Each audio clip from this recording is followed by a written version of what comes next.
planet is heating up and fast. What once took hundreds of thousands of years has happened in less than 200, most of it in just the last 50.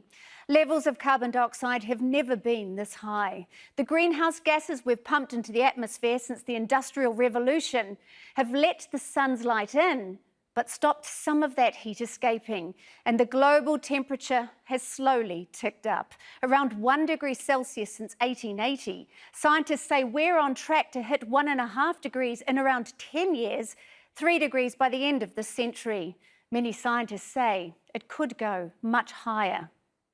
Now, those numbers may not seem like a lot, but the consequences of just a half-degree rise will, for many of us, be catastrophic. For some parts of the globe, it already is. As the oceans heat, they expand. As they absorb more carbon dioxide, the more acidic they become. Large underwater areas are becoming uninhabitable. That heat is melting the world's ice sheets and glaciers. Satellite data shows losses from Greenland's ice sheet have doubled each decade since the 90s, to an average now of 250 billion tonnes of ice lost each year. That fresh water has to go somewhere, and it's pouring into our oceans. Sea levels have risen by at least 20 centimetres in the last 100 years.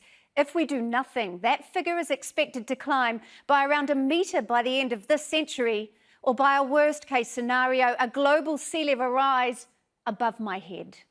Coastal cities and communities will be swamped by the rising tide. This is the city of Miami as our planet warms. Even by conservative estimates, many island nations will cease to exist. Our planet's natural weather patterns are shifting. Expect droughts, floods, hurricanes, heat waves, storms and wildfires to become more frequent and more intense. All the while, we're burning through our planet's resources. And then there are the record levels of waste, pollution and plastic that are choking our planet. All of this makes a compelling case for action, the most urgent being to halve our greenhouse gas emissions by 2030. But in the years since every nation pledged in Paris to do just that, levels of carbon dioxide have in fact gone up. Scientists say this is a climate emergency, that there is still time to act, but that window is closing rapidly. The consequences of doing nothing will be catastrophic. For most of us, this will happen in our lifetimes.